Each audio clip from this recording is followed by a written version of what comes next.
Hey, Dima. Hopefully we got that last soundbite on there. Good morning. It's Wednesday. Good How's it morning. going? How are you doing today? I'm doing very good. What about you? Doing all right. This is about the fourth time I've moved my desk in my home office. It's been quite crazy. Getting some work done on the house. People are leaving the house, coming into the house. It's crazy, you know. Oh, wow. I heard you're moving one more time too. Are you moving your desk again? Yeah. I'm moving again. I'm moving the desk again. Lots of movement. It's a fluid situation like it has been for a little while. So it's good to see you. We've got an amazing guest today. A lot of people have been talking about, a lot. I mean, banks have been a hot topic, right? Banks in general. You mean food banks? Well, yes, absolutely. That's absolutely what we're talking about today, which is why we want to bring our friend in, Mike Manning. Here he is, everybody. Good morning. Of the Greater Baton Rouge Food Bank. Good morning. Good to be with you both. It is so good to see you, Mike. Look, it's been a while since I've seen your face. We haven't had a Rotary meeting in a little bit. Well, I hate to ruin your string of good luck, but that's not good luck. I miss you. But it's good to see you this morning. And look, we had a few technical difficulties, and you rocked that out. Do you need a job in IT? No, I don't need a job in IT. I need IT support. You managed to support yourself self-sustaining very well this morning. So very proud. Windows updates gets everybody. Let's just be honest. Yep. Yeah. Well, Dima, you know Mike, right? Yeah, Mike, it is wonderful to see you here. And I've met Mike when I first moved to Baton Rouge. Mike, you're always so helpful. Mike was telling me, be careful, don't work too much. Have a work-life balance, remember? Yeah, I'm hearing that from my wife now. So yeah. So right now we hear on the news constantly about the food banks and how overwhelmed they are with all the increased demand that happens suddenly. And we see pictures and videos of lines of cars waiting for individuals to get supplies and to get food. So tell us about the experience you and your team are having right now, and what are you doing to support, to continue to support our community? Well, we're doing what we always do in these types of situations. We're feeding the community. We're making sure that a lot of our agencies are closed because they're staffed by senior volunteers who aren't supposed to be out and about in this situation. So we're having to go ahead and do distributions to cover for those agencies. But then we're also having to handle the increased demand from all the new people who are out of work and needing assistance. So it's sort of like a hurricane that just continues, because after a hurricane, we do these types of distributions, but this is just continued. It's not, a week or two. It's going into, 3 and 4 and 4 weeks and even longer. So it's really, this one's much more of a marathon than our normal sprints. Yeah. Good point. Now, Mike, before this, and if people go to your website, I'm going to go ahead and throw up some information here. We've got a banner running at the bottom. So your website, we're going to be crawling that at the bottom, the Greater Baton Rouge Food Bank website, brfoodbank.org. You mentioned a lot of those volunteers are sort of not able to help out right now. So on your website, there's basically 3 ways, right? You can donate. You can donate your time. You can donate food, or you can donate some money to raise funds. And what I love about the food bank, y'all are so special because you can stretch that food dollar like no one else. And I love that. I think it's $1 feeds 3, or is it 3 meals? Yep. Or has that changed now? It's a little different situation now with the demand that you're seeing in grocery stores. All of the normal restaurant demand has switched to grocery store demand. So the retail grocers are really being challenged to keep supplied and restocked. And that's hurting the entire supply system. And now we're having some processing plants and others closing down because of the virus. So the costs of food is going up dramatically for us. Wow. And that's going to be something you'll see across the board just because of supply and demand. Mm-hmm. Well, that makes sense. Are you guys having a shortage in terms of maybe your own supply chain? I mean, sometimes you have a chance to buy a discount in bulk, right? Yeah, our traditional supply chain, we get a lot of retail donations. Those aren't happening right now because there's nothing for them left for them to donate. It's that type of situation where it's so stressful, and we've tried not to ask people to do food drives because we don't want to exacerbate the problem with the grocery stores, where people are having more trouble finding food because they're helping us. So we've tried to focus on getting funds so that we can go buy the food, even though it's more expensive. We can still get wholesale prices, so we'll get better prices than an individual can at the grocery store. Yeah. Good point. Sorry. Go ahead, Dima. I'm sorry. Go ahead. I was talking to your team a few weeks ago when this whole thing started, and some of the things they told me is how happy they are with all the donations, and I even saw some pictures of all the supplies of food. But recently, I heard something different by like from social media, where a lot of these stocks of supplies are depleted, and now you may only have like a 1 or 2 weeks left of supplies, right? Yeah, if we can get our new supplies in, we look like we might survive it. Might get those through those 2 weeks. The problem is, purchasing stuff, you have your orders canceled, and it's really, we've been able to get some product in, which has helped. But it's a limiting factor for us. And our concern is, what do we do when we run out, and how do we continue? We do have commodities and other things that we're giving out also, but that only goes so far without the non-perishable traditional staple items that people are used to. It's going to be a challenge. So what sort of items are you in need of? Would you rather someone donate? Would you rather someone donate their time? Are food drives still, are they happening because there's still a shortage on the personal side, on the consumer? And that's the concern. We don't want to exacerbate the problem for individuals in the retail stores by doing big major food drives. So we've tried to focus on funding and letting us go access the product wherever we can find it. It's just, we really appreciate anytime anybody donates to us, whether it's food or money or their time. But we have some limiting factors. For example, we're limiting our volunteers right now because we have a contingent of Louisiana National Guard soldiers who are working with us on our distributions and packing boxes with us. So we're trying to balance, social distancing and all those requirements with the fact that we have all these, we have anywhere on a given day, anywhere from 45 to 50 soldiers with us. Yeah.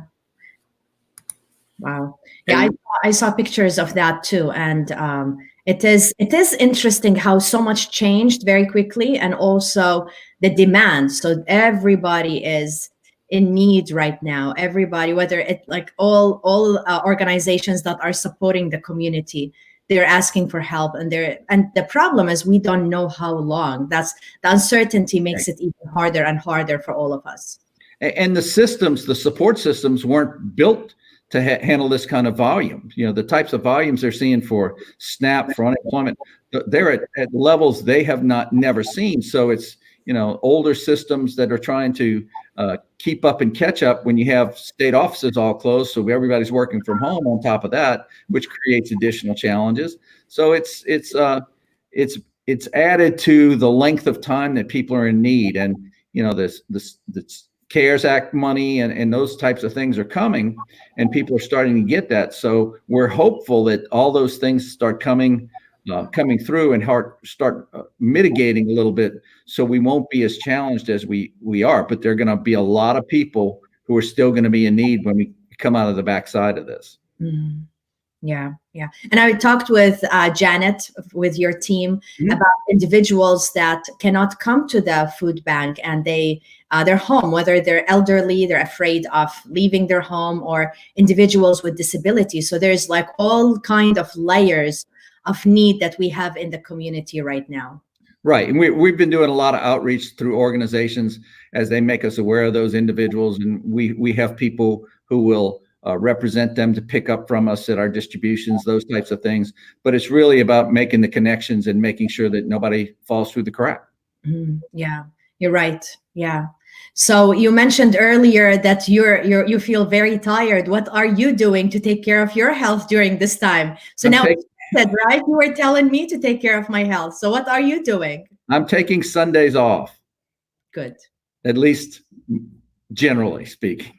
I'm not in the office. I'm not at a distribution. We are giving our team Sundays to kind of regroup and recuperate. But it's not all of our team. We'll be doing distributions on Saturday, but the office staff will be off. But it'll just be us, the distribution group, that'll be out there making the distribution. But we've also redeployed some of our staff from other jobs to work the distributions. So it's a matter of need, and all hands on deck doing what we need to do to make sure we can get the food out. Yeah. So for our viewers, go to brfoodbank.org and find ways that you can support, just like we are going to support as well. It sounds like right now financially is the best way. So even if it's $20, that's going to add up between everybody that is going to contribute. And they can do it online. And the beauty of that is if you have a rewards on your credit card, you can give back, help out, and still get the rewards benefit for yourself. Look at that. How about that? Spend send in $100, get a 5% cash back, and then send in another $5. We wouldn't argue with that, but let's play the points game. We got plenty of people out there that do that. There's another thing that we need to talk about. If we're talking about making purchases online, Amazon Smile. Can we designate the Greater Baton Rouge Food Bank as our charity of choice for Amazon Smile? Definitely. We're all set up. That's what my wife does with all our Amazon purchases. So it's giving back while we're purchasing. So it's great.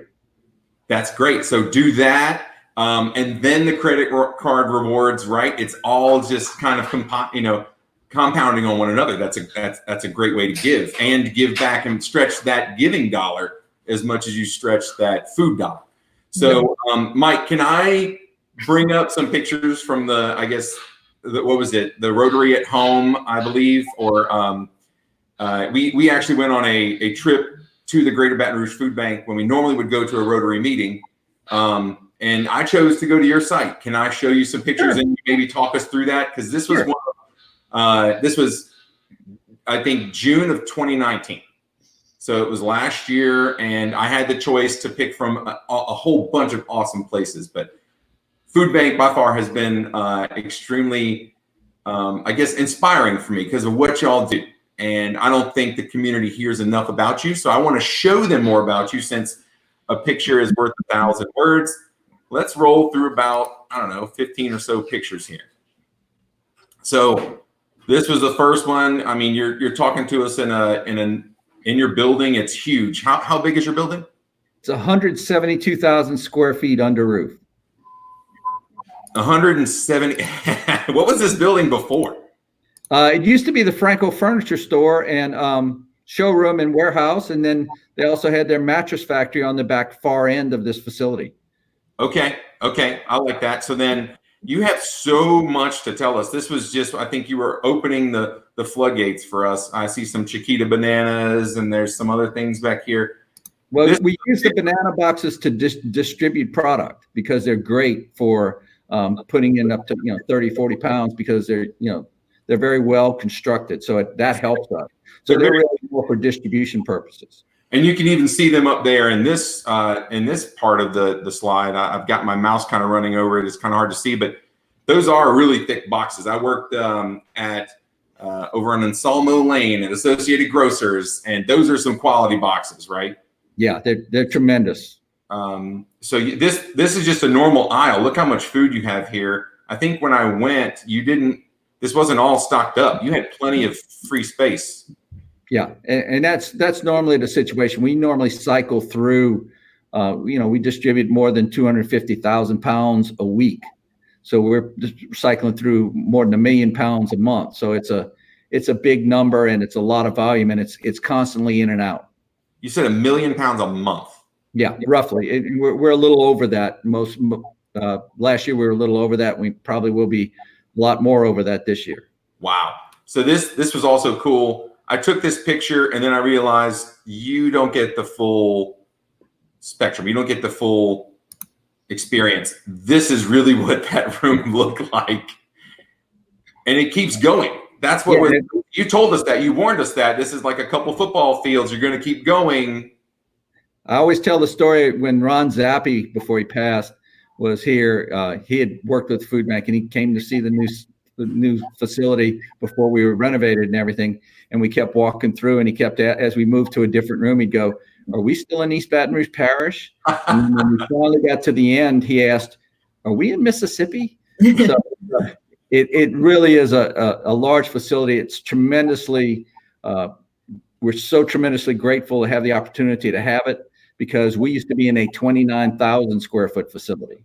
So to go from that to this has really allowed us to do some transformational things. And that white, if you see behind on the left-hand side of the picture, that white in the background, that's our current freezer cooler.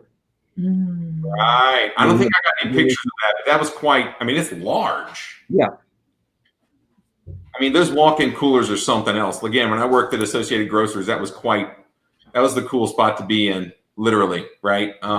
So, and this was a great big takeaway for me. You said Ron Zappi. Was that the gentleman related to Zapp's, perhaps? Yep. He is Zapp's potato chips. Ron Zappi was the originator of Zapp's potato chips, the little chippery in Gramercy, and he was the thought guide for this process for us to do bulk packaging of bulk dry product like beans and rice and cereals and pasta.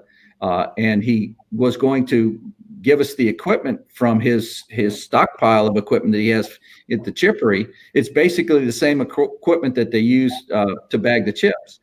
But he got ill and we lost him before that could all come to pass. But the family stepped up along with the Charlie Lamar Foundation to really help us get this equipment, get it up. And now we can bulk palletize boxes of product and pack it into individual distribution bags, which gives us an opportunity to leverage into more product that we wouldn't be able to get otherwise. Wow. And this was so cool. Look, right here, you're blowing our friend's mind over here by the right. You know, it's like, this is incredible. And then let's also mention our good old friend, Thomas Brown's, floral shirt right here. Hey, Thomas, I'm sure you have something smart aleck to say about this. And I love that. And I miss you too at all of our Tommy Bahama.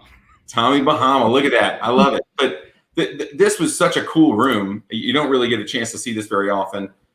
I love the generosity from the Zapp's family. You also said the Lamar Foundation. So look at this. This is what you were able to do, right? This was, I mean, that could be Rice Krispies for a family right now. Yeah, we can pack cereal, and it's we can adjust the bag size depending on what the product is, depending on the weight. So it gives us a lot of flexibility to take an additional product that we wouldn't be able to otherwise. So awesome. This and what was cool about this was, again, in the same I guess in the same light of before, I took a picture. I went all the way to the corner of this room, and this is a big room. Went all the way to the corner of this room, and I was like, I've got to take a picture of how big this is and how cool this is. But then I stepped back and took another panoramic, and look at how big this room is. Look at what you're capable of. This was so neat.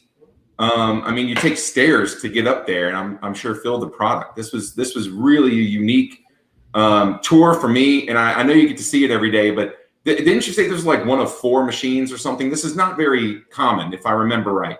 No, we're the only one in the country, from what we understand, that's food banking wise, that's doing this. That's right. That's right. I mean, just think of the leverage, and this is in our backyard, everybody. This is the Greater Baton Rouge Food Bank, and you think it's just EBR, but it's not. I mean, I saw St. Helena, Ascension. 11 parishes, right? This is not just in the capital region. If you take East Baton Rouge Parish and you draw a circle around it, those are all our parishes. St. Helena, both Felicianas, over to Point Capee, down to Iberville, all the way down to Assumption, back up to St. James, Ascension, Livingston, and then, of course, East and West Baton Rouge. I mean, it's pretty awesome. And so this is actually a video. I don't know if it's going to play here. It might take a time or two, but I just thought this was really neat. I'm going to play it again because it's very short. It's only like 2 or 3 seconds long. I remember one of these machines from AG. It's really cool. The shrink wrap machine to make sure that the boxes on the pallet don't shift or anything or fall. So it's a protection of product. It also helps us for transportation purposes. I love it. This is really cool to see in action.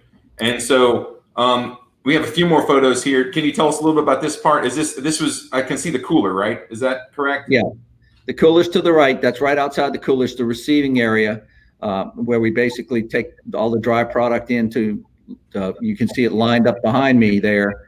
It's basically for us to bring it in, take it into inventory, and then go rack it and then distribute it from there. Very nice. And so we have this last one, this hall. This leads into the cool area, or is it produce, or is that the fridge? This is, we're coming out of the refrigerator, we're walking back toward the offices. This is the dock entryway, if you will. The dock is just to the right from there. And then on the left, past that wall, is the warehouse. And from a tech guy, I just want to say your wiring in this room, this building is not an easy place to wire. Y'all have done an amazing job. It actually looks really clean. I remember commenting on the tour, like, this is not bad. This is really nice. Yeah, we're not what most people think of when you think of a food bank. And a lot of that is because of the approach we've taken since I've been here. We are a corporation. We are a company. We need to perform as a company because the best way we can honor our donors is to be as effective and efficient as possible to maximize every dollar they give us. Well, and what a great way to end on this. This was your From Hunger to Hope campaign, and there were some awesome names on here that I wanted to kind of highlight. You've got some amazing people that have been very generous over time. Well, the Baton Rouge community is always, every time we've had an issue, COVID-19, when we had the shortage a couple of years ago in 18 in November, we had a shortage of food. The community stepped every time there's a disaster. When we had the flood in 16, this community has stepped up to support us, to be there for us, to help us do what we needed to do. We focus on distributing food. That's all we do. We don't try to be anything else. So just like in the flood, after the flood, we were distributing food in just a few days and back to 70% of capacity 4 days after the water was out of the facility. So we maintain our focus on our mission and that mission focus because it's so important to the people we serve. Well, I've never been inside of the food bank. So this is the first time I get the chance to see pictures of how it looks like. So it's so impressive. Again, I want to say for our viewers, let's support our BR Food Bank. So go to brfoodbank.org and contribute. I know we're asking every single episode from people to contribute to various things, but think about it. If somebody cannot eat, that is the absolute foundation of living. And so, Mike, if somebody contributes $100, how many people would that feed for how long? Well, with $100, you could get 300 meals is what we've been able to do. Now, with this, we're not sure if our numbers are going to hold up as well as they have. And it used to be a much higher number, but we're having to purchase more food over the years. But it's also proving that we can leverage those dollars more because of the product we're able to get and make sure we're maintaining nutritional quality instead of taking, candy and those types of things, which we still receive. We've been able to change the dietary mix to improve the nutrition, which, in the long run, we look at it, if we can help reduce obesity, to address hypertension and other issues, we're helping our clients more than just providing the basic need of food. We're helping get them to a point of improved health. Yeah, that's such a good point. So I'll just do an estimate on your behalf. $100 would provide 100 meals. So let's say just an estimate like that. It would be 300 meals. That's what we go by. Yeah. And we still have been using our donated product we had. So that's going to shift probably in the near future. But to this point, we're still running about 3 meals for every $1. Yeah. So so that means $1 will feed someone for a day, basically morning, noon, and night. Is that correct? Exactly. And what we try to do with the mix of product is make sure we have some oatmeal and other things for the morning, we have something for lunch and supper. So it's a balance. So $100 is 100 days for one person. And they're struggling with that too. I mean, I'm so glad that you're worried about the nutritional content of what you're producing, because the last thing we all need, right, especially as parents trying to, help give some e-learning, virtual learning, is kids on sugar, right? So, but this is important. You're looking out for not just what their next meal is, but that it's a nutritional one. I think that's something we need to harp on there. But that's still, you're helping them manage stress too. Their food stress. These people are food insecure. They don't know where their next meal is coming from. Paychecks have obviously been kind of thrown in the wind. We don't know what's happening with that for some folks. Yeah. So this is huge, the service that you're providing. And I just want to tell you that it's inspirational for me. I will be making a donation after this. And I just can't tell you how important what you do for us, Mike, and you and your team. When I met them all, they're all A players, all stars. I know we've done a drive with our company a few years, but ever since you told me that the money goes further, that's where I want to focus. Well, so, I'll tell you right now that this team makes me look good. And that's the best way for a CEO to be successful, is to have good people who will make him look good, make his job fairly easy. You are very correct. You want to talk about good people making you look good?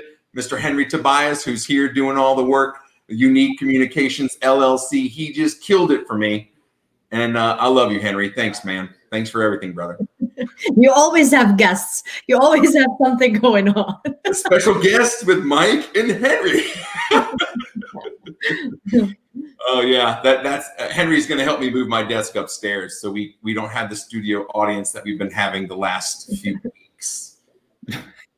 But no, I mean, Mike, what you and your team do is so important and inspirational. It's impactful. When I went to go drop off the food goods that we did have, they were still welcoming it with, thank you so much. We really appreciate this. And the smiles and the warmth there, starting at your lobby. I'm sure that has to do with the culture that you and your leadership have created and cultivated there as well. Well, I wouldn't take a lot of credit. I just have been very fortunate in the people I've been able to bring on this team. Look how humble he's taken this, Dima. This man's seen some stuff, and he is. I'm going to put my cat down. Sorry, this is a. Okay. So I wanna mention, just like Rob just said, you've seen some stuff, and right now you're more in touch with what's going on in the real world than a lot of us, because we're home, we're not seeing the pain that the community is truly experiencing. So based on all of the knowledge you're seeing, especially now, what tips or advice would you give to our viewers to help them to stay connected more and more with the community? I think the biggest thing is to be patient. Understand that what we're trying to do is defeat this virus, to protect especially the seniors who are so at risk. And it's a challenge, especially being home with kids and all day and those sorts of things. But in the grand scheme of things, it's an opportunity for you to be with your children that you wouldn't have had otherwise. You'd be off at work, and even when they're home, they'd be home. You'd be off at work. You'd be doing other things. But take advantage of those opportunities. The community will be fine. The traffic's great. I'll say that. But yes, beyond that, it's really, let's try to be respectful of each other, and let's keep our appropriate distances and those sorts of things. Let's, if you are feeling uncomfortable, wear the mask. Feel proudly wear the mask. It's okay. It's not a sign of weakness to wear a mask. I wear one every time we're at a distribution. So it's just about taking care of yourself, taking care of your neighbor. And if we do that, we'll be fine. Yeah. Thank you. I just came up with a slogan, Dima. What do you think about it? You're doing branding and online branding. What do you think about it? It's our task to wear the mask. Like it. Good. You bring up something so important, though, Mike, because and maybe I'm sure but our kids, have gone to Broadmoor United Methodist Children's Learning Center forever, since they've been born, and the amazing people there. Now, I think it's like every Tuesday I pass by, I see this really nice big old truck or something like that that says Greater Baton Rouge Food Bank on it. So you do a lot to feed not just the needy, but you feed the elderly too. Are the elderly food insecure? What sort of problems do they have? Louisiana has the highest percentage of food insecure seniors in the country. Whoa! So when you start say that was. I don't think I was. Highest percentage of food insecure seniors in the United States, and that's a function of people are outliving their fixed retirement, and prices of everything goes up. All the prices of medicines are up. So it's when you start looking at trying to stretch their fixed retirement over a lot of cost, it becomes challenging for them, and we don't want them to have to make the choice between food and their medicines. Wow. That is deep, Mike. I don't think I realized that. Well, most people don't, and that's we get so caught up in our own lives, we don't know what's happening around us, what the situation is, what the poverty situation is in our community, and the problem for us is, how are we going to correct it going forward? That's really impactful, because now that I'm thinking about it, when I'm driving by and I see the long line. I mean, I've always seen the line. I know there's some seniors in our area, in the Broadmoor, Sherwood, that area, but that's a long line. Broadmoor's campus is not small. BUMC is not small. And it's usually it's going all the way back and wrapped around by that's an enormous need. Well, I've issued the challenge to some people in the past when they go to their Bible studies to talk about it and to ask if, about what we do, and ask people if there's anybody in need. And they've been surprised a couple of times when people have come up to them, especially seniors, and gone, yeah, how could we get this assistance? They don't want to say it in front of the group, but they'll go ask them. And that's the key for us, is to make sure that we can get the message to the seniors that we're here to help. Wow. Especially now. You were talking earlier about poverty and what do we need to do to overcome it. But it's interesting, in our community, every time we have a disaster, it's followed by another disaster. So by the time we start taking a breath and trying to recover, it's another thing again. And that's why the food bank is so essential. Because again, we can survive without a lot of things, but we cannot survive without food. And I know a lot of our viewers now, they may be outside of Baton Rouge or Louisiana. Yeah. So if you are listening to us and you're from a different state or from a different country, just go ahead and contribute to your own food bank, contribute to your own organizations that support the community with food items. Because that is so essential. Like when we're talking about essential, this is one of the top essential items. Couldn't agree more. Mike, do you have anything else you'd like to speak about? Maybe we didn't ask you a question about something that you'd like to bring attention to. Is there anything we can do, not just donate to Greater Baton Rouge Food Bank, but do you guys need any PPE? Do you need any hand sanitizer? What can we do for you? We can always use PPE and hand sanitizer. We haven't tried to do a lot of that. We've gotten what we can, but we haven't gone full bore into significant. We're using old-fashioned surgical masks, for example, that you have to tie on. We don't have the fancy ones with the loop ears, and but it works. And we've not tried to get that other product because we're so concerned about the hospitals having appropriate PPE or sufficient PPE for them to do what they need to do, because there's so much more. We think we're important, but relatively speaking, we're not nearly as important as the hospitals and what those people are doing. Well, they need to eat. Everyone's got to eat. Important now. Yeah. Wow. Mike, I was looking forward to this. I really was. Can you tell us what you've had a chance to enjoy? You were mentioning about, enjoy that time with your family. What have you had a chance to sort of embrace? Well, I think the biggest thing for me is just my wife and I at home, we aren't, our kids are grown and they're out on their own. So we're kind of doing our social distancing that way and just keeping in touch with them with texts and phones and those kind of things, just to make sure, I hate to admit this, but I'm of the age that I start getting into the higher risk category. But I'm out in the field, and, the one thing we want to make sure is that, I can't afford for me to bring it home. So we're very careful about what we do, and to make sure that I'm, got to protect my wife. And so we're very careful and very sensitive to make sure that we're keeping appropriate distancing and appropriate cleanliness, to make sure that we're be safe, and I can continue to do what I need to do for the community. Mm. That's very wise. That's so wise. I know every time I leave my home, I'm putting 2 masks on. I